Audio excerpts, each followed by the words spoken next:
1904, nung idinaos sa Amerika ang tinawag na Louisiana Purchase Exposition o ang St. Louis World's Fair. Maliban sa pag-exhibit ng nooy mga bagong tuklas na teknolohiya sa buong mundo, itinampok din ang mga modernong transportasyon kagaya ng steamship at airship. Meron ding amusement park at rides. Pero ang pinaka-main attraction, ang bahagi ng forest park na tinawag kung saan naka-exhibit hindi mga gamit o hayop kundi mga totoong buhay na tao. Dito, tinatayang 10,000 mga katutubo mula sa iba't ibang panig ng mundo ang ginawang atraksyon o human displays para sa tinawag noon na World's Largest Human Zoo. Ginaya ang itsura ng kanilang mga pamayanan, kaya tinawag din ang mga itong artificial villages. Pinapakita mo yung mga yaman na nakuha mo mula sa iba't ibang mga bansa na sinakop mo upang ipakita na ito yung kapangyarihan mo at ipamalas ito sa mundo. Kabilang sa mga itinampok sa exhibit, mga Pilipino. Sa tinawag nilang Igorot Village, bukod pa sa lugar ng headhunters at dog eaters, ang mga Igorot itinuring na primitive o hindi sibilisado. Sa halos 8 buwan na itinagal ng fair, tinatayang nasa 20 milyon ang bilang ng mga taong bumisita roon mula sa iba't ibang panig ng mundo. Hanggang ang usapin sa madilim na bahaging ito ng kasaysayan ng mundo muling nabuhay matapos ang 1 siglo o mahigit 100 taon. Ito'y matapos mailathala ng The Washington Post sa Amerika noon lamang nakaraang linggo na ang ilan pala sa makatutubong itinampok noon sa tinawag na Human Zoo hindi lang ginamit para pagkakitaan sa exhibit. Ang mga namatay na sa kanila, kinuhanan pa ng utak para pag-aralan. Sa Racial Brain Collection ng kilalang Smithsonian Museum o institution sa Amerika. Ang isa sa sinasabing nakuhanan ng utak para sa museum, ang 18 anyos na Igorota, si Maura. Sino si Maura? Meron ba siyang pamilya? Alam ba nila ang nangyari sa kanya? Walang malinaw na dokumento tungkol sa kanyang pagkakakilanlan at kung saang parte ng Cordillera siya nanggaling. Ayon sa report ng The Washington Post, posibleng isa raw si Maura sa 25 mga katutubo mula sa tribong Kankanae na hinikayat na sumama pa Amerika mula sa komunidad ng Suyok sa bayan ng Mangkayan sa Benguet. Nitong Martes, bumiyahe ako ng halos 10 oras papuntang Mangkayan sa Benguet kung saan pinaniniwalaang nagmula si Maura at ang iba pang mga Kankanaey. Napapaisip lang ako na kung si Maura kaya ay hindi kinuha sa kanilang komunidad, ano na kaya nangyari sa kanya? Nagkaroon kaya siya ng pamilya? Payak ang pamumuhay rito. Malawak ang mga taniman ng gulay. Ang mga bundok madalas kumutan ng mga ulap. Taong 1904, nung kinuha ng mga Amerikano ang ilang mga katutubo mula sa mga komunidad na katulad nito dito sa Cordillera para gawin silang human displays o exhibits sa World's Fair. 70 sa kanila nanggaling ng Bontoc, 25 mula sa isang komunidad dito sa Mangkayan sa Benguet Province na kung tawagin Suyok. Bag nga malam yung apo. Oo. Amok Ilocano wen. Dito ko nakilala ang isang pamilya na ang mga ninuno kasama sa mga dinala sa Amerika para gawing exhibit sa World's Fair. Maraming salamat po na pinaunlakan nyo ang interview namin sa inyo. Si Tatay Leonardo, 62 anyos. Apo siya ni Bulii na isa sa 14 na mga kalalakihan mula Suyok na i-display sa Amerika. May pictures po ba si Bulii? Meron. Ayan o. Mabuti meron. Wow, ang healthy ng itsura. Mismo ang galing sa museum. Kamukha nyo, Manong, oh. Nasa kanilang mga dingding ang iba pang mga litrato ng mga katribo nilang nakasama rin noon sa World's Fair. Itong mga pictures dito sa wall, pictures lang ng ilan sa mga participants na pumunta sa 1904 World Fair. Paano nyo po nakuha tong pictures na to? Nakuha ng aming relative na si Tony Bongan sa museum. Identified po ba kung sino-sino tong mga to? Yes. Sino So daw we ito? have the names. Singwa. The youngest boy na pumunta doon. Ilang taon daw si Singwa ho? Singwa was 6, I think.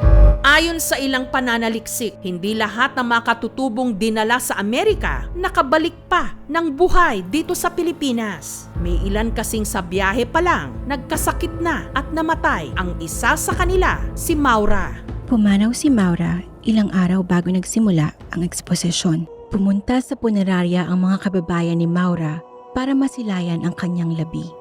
Ayon sa ilang libro, si Maura hindi na iuwi sa Pilipinas at ang kanyang araw utak kasama ng iba pang mga katutubo mula sa iba't ibang panig ng mundo, preserve at pinag-aralan sa museo. Yung iba po sa inyo, may nakuha rin po ba kayong kwento? Kasi 25 daw yung nanggaling dito sa Suyo. Ang alam lang ng mother ko, may mga pumunta raw kasama ang father niya, dada daw ni Charles Petit na asawa ng kanilang auntie.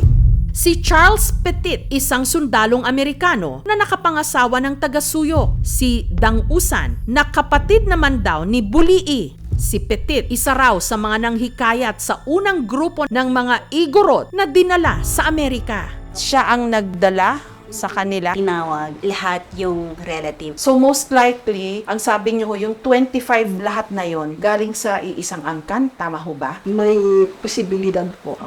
Kasi relative daw ng asawa Alam niyo ho yung kwento niya kung bakit siya dinala sa Amerika. Sa kwento ng kapatid ko, sinabi niya na dinala daw yung lolo namin sa US, pinakita yung culture, custom, and tradition doon ng Kankanaay. Anong reaction niyo po nung lumabas na ho itong balita na meron pala kayong mga ninuno, parang ginawang human displays? Nung nalaman ko yan, syempre nasaktan at saka tumaas yung dugo na bakit pala ginamit lang pala yung mga relatives namin para ma-exploit on personal interest nila. Nalulungkot lang ako na ganun ang naging trato sa kanila, na hindi tama ang kanilang nadanas doon. Pinilis ng mga opisyales ang mga Igorot na kumain ng aso ilang beses sa isang linggo para sa mga manonood kahit pabihira nilang ginawa ito sa Pilipinas. Nagbunga ito ng estereotipo tungkol sa mga Filipino na nananatili hanggang ngayon. Tinawag silang savages na mga opisyales at pahayagan. Pinakain daw sila ng dog kasi daw yun yung alam nilang ginagawa dito. Hindi nila alam na may specific occasions lang when that is done. Opo, ma'am. Opo, ma'am. Pag may aksidente, parang offering na to cleanse yung masamang dinaran, yung kaugalian ng mga tribes na nanggaling sa Pilipinas, hindi nila nirespeto. Ayon sa ibang mananaliksik, may iba pa raw na mga katutubo ang pinagpatuloy pa rin ang pagtatanghal kahit pa natapos na ang World's Fair. Meron pa nga raw nakarating ng Europa para doon din i-display. Pero dahil walang dissenting na tuluyan ang mga ito, ang iba napabalitang nagpalaboy-laboy na lang. May ilan din daw na namatay sa gutom. Pero ang mga taga-Suyo, katulad ni Bulii, maswerteng nakabalik. Ano nalalaman nyo kay Maura? Sino kung may information? Wala. Hindi namin alam kung sino siya at kung sino ang relative. Ang lungkot naman, wala nang naiwan na bakas o trace man lang. Yan ang mahirap. Pero kung totoo yung sabi nyo kanina na dati naman magkakadikit yung mga tao at saka magkakakilala, hindi ko kaya kamag-anak nyo rin si Maura? Opo, ma'am.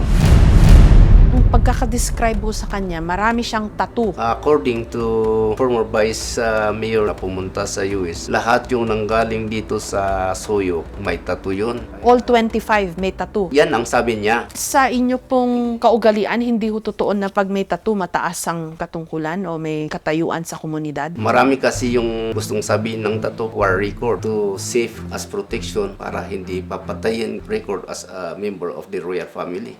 Minsang nagkaroon daw ng haka-haka na si Maura ang pinakasalan daw ng Amerikanong sundalong si Petit. Ibig sabihin, si Maura at si Dang-usan na kapatid ni Bulii, iisa. Yung first edition na report ng elders kasi nanggaling sa US na nakapos sa clan book.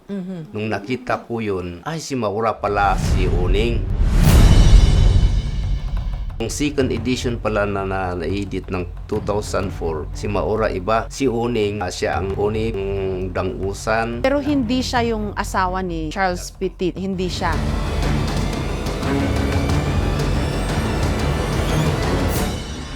Yan ang correction sa first list ng clan book. Dito kasi sa first information o first edition, yung clan book nila, si Maura ay si Onib o si Oning. Pero may corrected edition yung kanilang clan book. Iba si Onib at si Oning at si Carmina, yun yung iisang tao na asawa ni Charles Petit.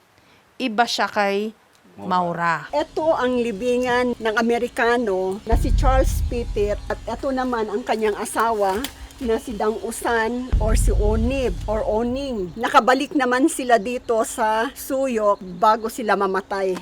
Sa pag-asang magkaroon ng linaw ang katauhan ni Maura at bigyan ng buhay ang kwento ng iba pang mga katutubo, ang manunulat at mamamahayag na si Candy Kimpo Gurley na nagsaliksik tungkol sa World's Fair simula pa noong 2005, nagsulat ng libro tungkol dito.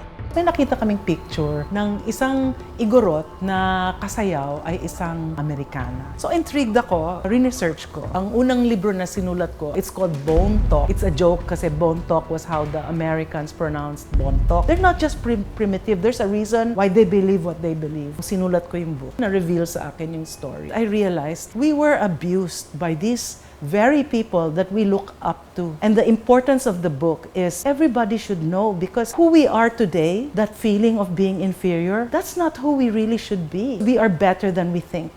Isang grupo rin ng mga mamamahayag ang nagsimula ng isang investigative report tungkol sa istorya ni Maura. 14 sa mga ito, mga Filipino. Ang isa sa kanila, si Regine Cabato.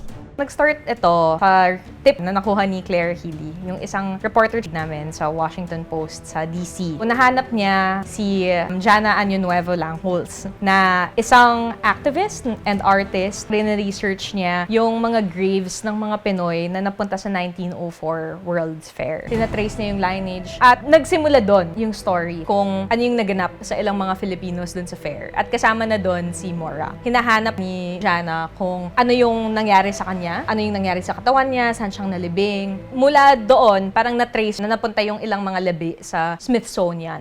Dito sa US National Museum ng Smithsonian Institution, nakalagak ang koleksyon ng mga utak o brain specimen mula sa mahigit 255 katutubo sa buong mundo. Parte ito ng tinatawag na Racial Brain Collection, eksperimento ng anthropologist na si Alice Hrdlicka para raw matiyak kung tama ba ang teorya na inferior o mas mababa ang antas ng utak ng mga katutubo kaysa sa mga puti gaya ng mga Amerikano.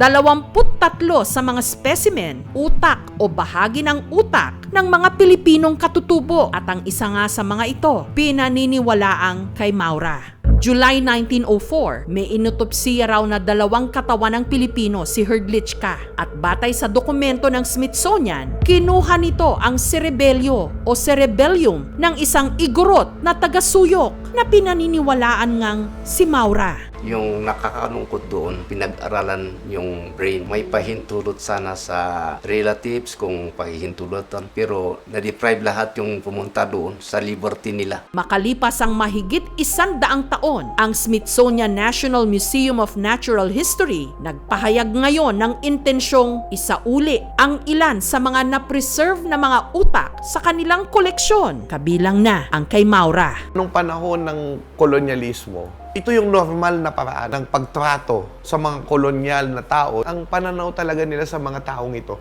ay malatao lang. Lalong-lalo na yung mga katutubo, yung act ng pagsasauli, pag-ako ng responsibilidad na mali yung ginawa namin. Ibig sabihin nun, kinikilala na mali yung nagawa bilang isang leksyon ng kasaysayan na hindi na dapat ito maulit.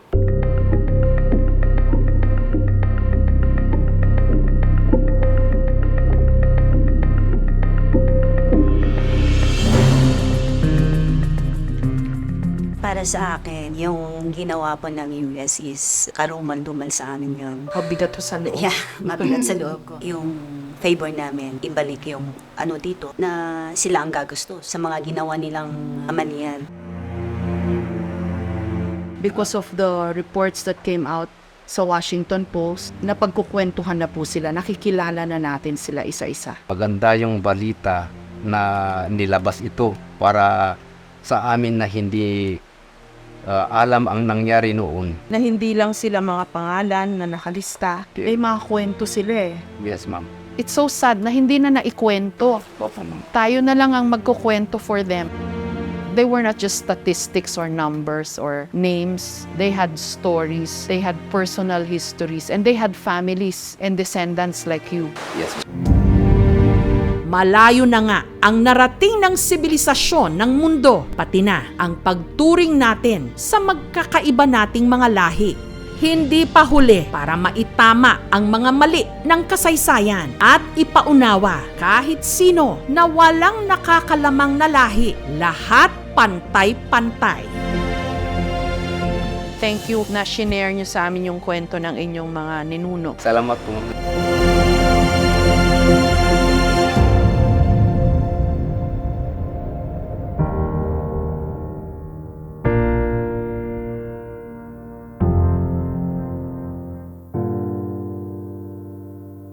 Thank you so much mga kapuso. Kung nagustuhan niyo po ang videong ito, subscribe na sa GMA Public Affairs YouTube channel. Don't forget to hit the bell button for our latest updates.